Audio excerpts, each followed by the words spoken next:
you guys waiting? Oh, Meet Dromiscus 3 and its creator, the Lincoln High School robotics team. They're here to compete against the best teams in the Northwest.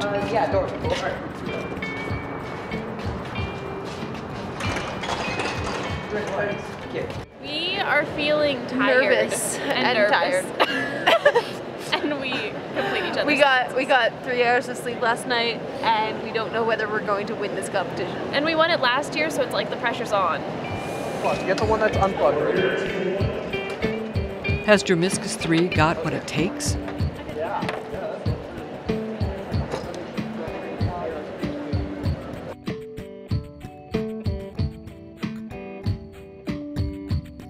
A few weeks ago, Dromiscus didn't even exist.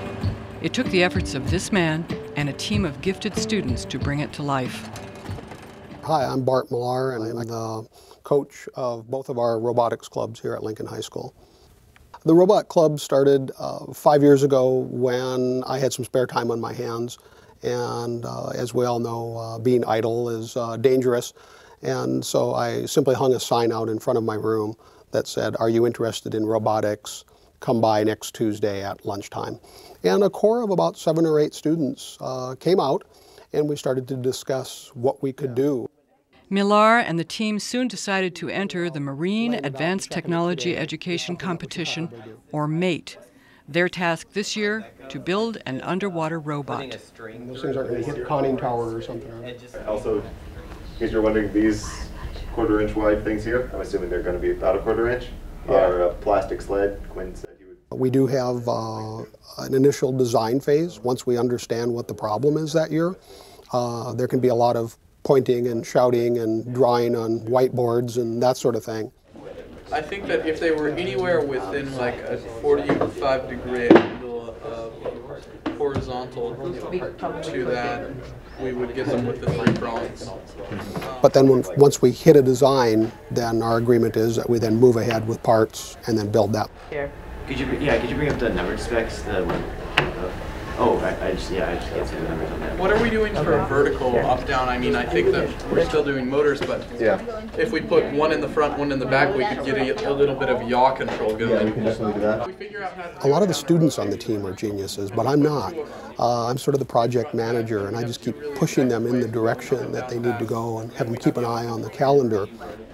The students are designing and building the robot from scratch. What they can't make, they need to special order. To move around, Dromiscus will need working propellers. But first, the students must figure out the instructions. Got instructions in French. Mr. Frenchies. Actually, no. Their phone number does not work. We're going to try to figure it out. That was a big spark. Product key and everything. Yeah, and what's our score? We're really spark with that. Does anyone know the school address? 1600 Southwest Salmon. If it's negative, it shouldn't do it. That's like slow. It is slow. Time to see how Dromiscus handles itself in water. They don't want their robot to sink, but they don't want it to float like a boat either. I can see a problem already, guys. It's a whale! So one of the questions that people have is about buoyancy and navigation on these machines. We took half a surfboard. It's almost impossible to sink a surfboard and hold it down. Sit on it again. And we bungee corded it to the top, and then we threw it in the swimming pool, and then we started sawing pieces off until we got the buoyancy where we wanted it. Once the mechanical arms and cameras are added, simulated here with weights, Dromiscus will float below the surface. A cardinal rule of ROVs is that they should always be slightly buoyant. And the reason for that is if you have $1 million piece of machinery that suddenly the control cables are severed, the batteries go dead, something catastrophic happens, the propellers fall off, you want it then to gently float to the surface, because that's where you want your $1 million piece of machinery, is on the surface, not at the bottom of a submarine canyon somewhere.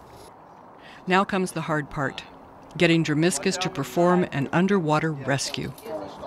The competition is meant to emulate real-world problems. The problem this year is a damaged submarine sitting on the bottom of the ocean with the trapped crew. The first step is you need to send your ROV into the pool and locate the submarine. The submarine, by the way, is a large mock-up model made out of milk crates and plastic buckets and so on to roughly simulate the size and shape of a small submarine.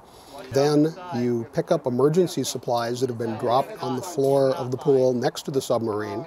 You open a hatch and put those supplies in and then close the hatch and latch it. And the crew would then be able to ascend up inside your rescue vehicle. Oh no, you found out. Yeah, the more helpful answer. Okay. It's time for Dermiscus to compete against other robots in the regional competition in Federal Way, Washington, a stepping stone to the World Championship. Millar and the robot team set out wearing the team signature Hawaiian shirts. Unplugged. Get the one that's unplugged. The team must complete several tasks in the pool with the robot during the 15-minute time limit. They must survey the down sub and locate several damage points. They must bring emergency supplies over to the sub, which have been dropped nearby. Lastly, they must open the escape hatch for the crew to be able to escape.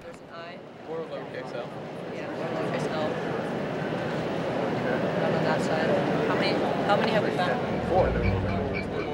One more there somewhere.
Dermiscus performs almost flawlessly.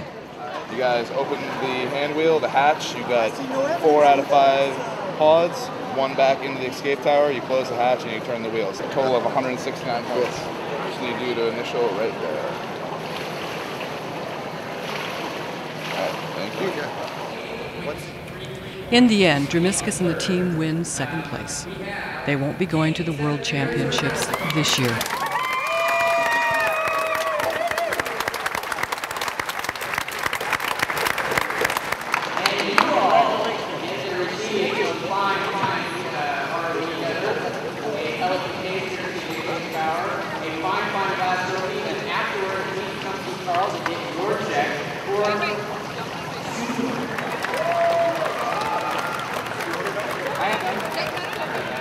Yeah, I think we'll be back bigger and better next year. For Millar and the team, it's more than just about the competition. Mate Robotics is helping to mold the engineers of the future. We had a guest speaker at a robotics competition a few years ago who said, you don't have civilization until you have engineers. You can't do anything until you've got a food surplus. You can't do anything until you've got equipment and tools and an understanding of the world. And engineers give us the tools to make that happen.